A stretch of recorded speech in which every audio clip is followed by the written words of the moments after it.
Assalamualaikum warahmatullahi wabarakatuh.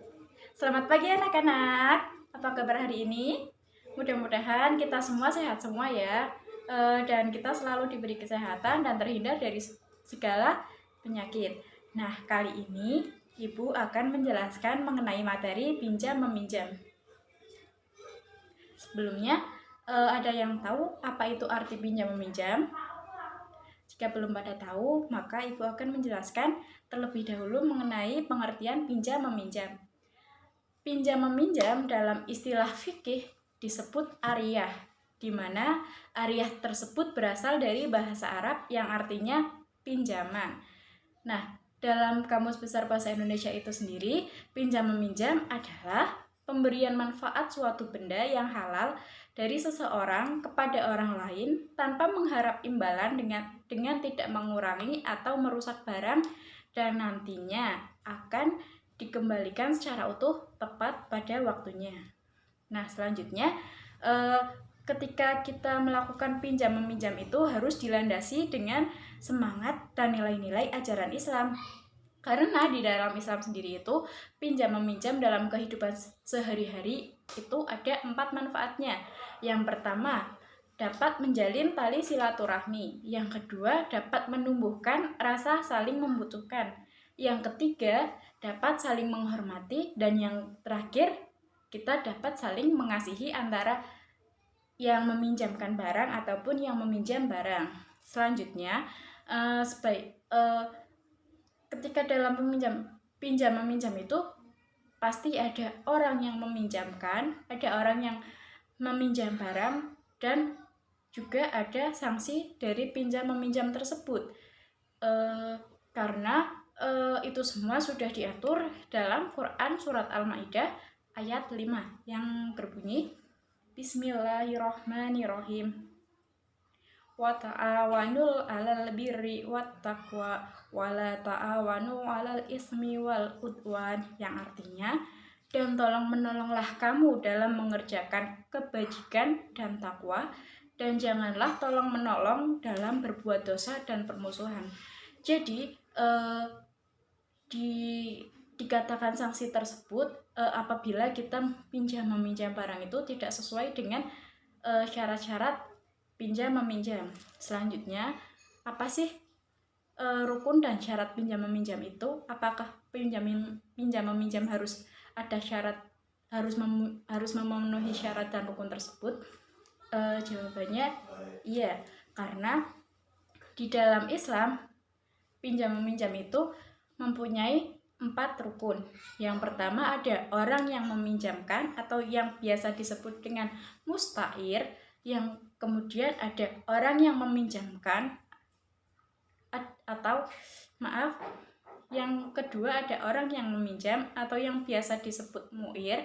Yang ketiga ada barang yang dipinjam atau biasa disebut dengan musta'ar, dan yang terakhir ada ijab qabul.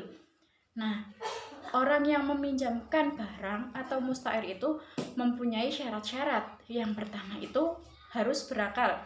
Jadi orang yang meminjamkan barang itu harus berakal, tidak boleh orang tersebut tidak berakal. Orang yang tidak berakal itu gimana sih? Orang yang tidak berakal itu contohnya seperti orang gila atau orang yang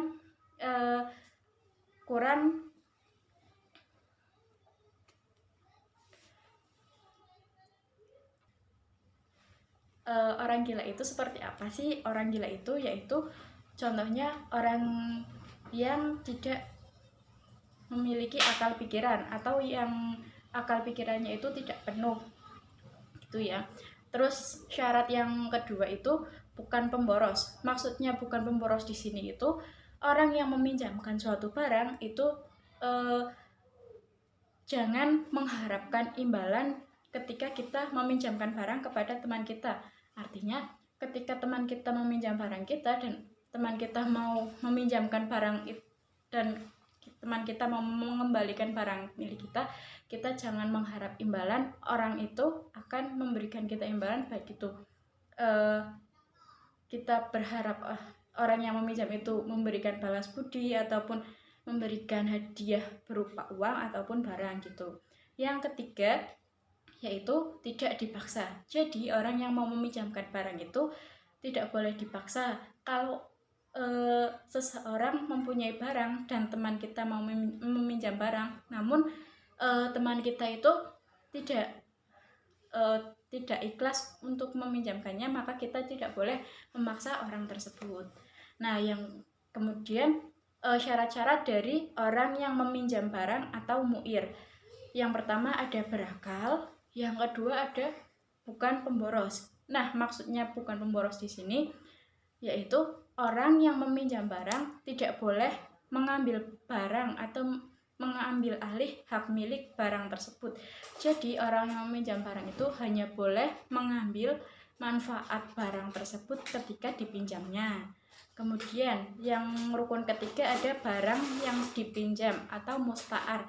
Itu memiliki dua syarat. Yang pertama, barang pinjaman tidak boleh rusak sebelum dipinjamkan, dan saat dikembalikan pun harus sesuai seperti keadaan semula. Terus yang kedua, memiliki manfaat dan dapat dimanfaatkan untuk suatu keperluan yang baik atau suatu hal yang positif.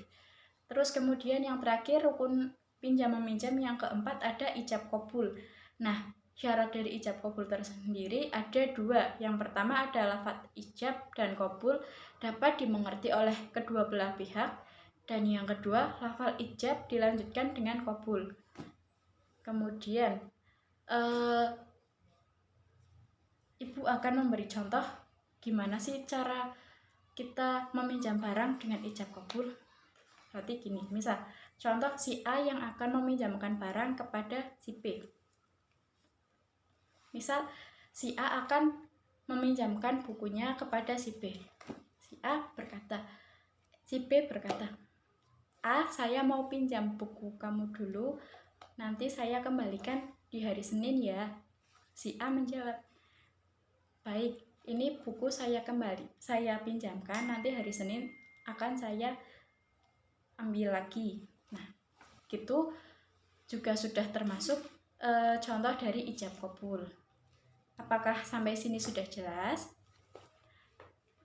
Untuk memudahkan kita dalam mengingat materi tadi, Ibu sudah merangkumnya dalam sebuah lagu.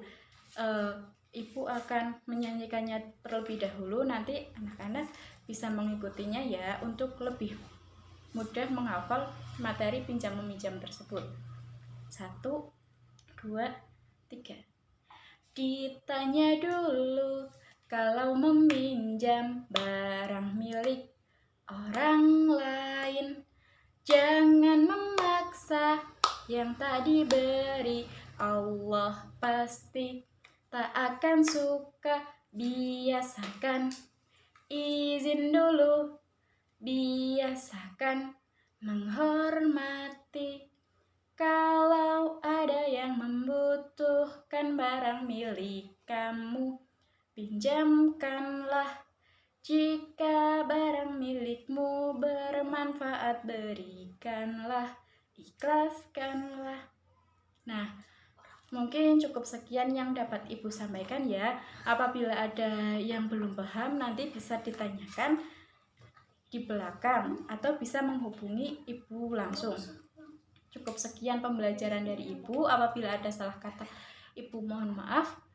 Wassalamualaikum warahmatullahi wabarakatuh.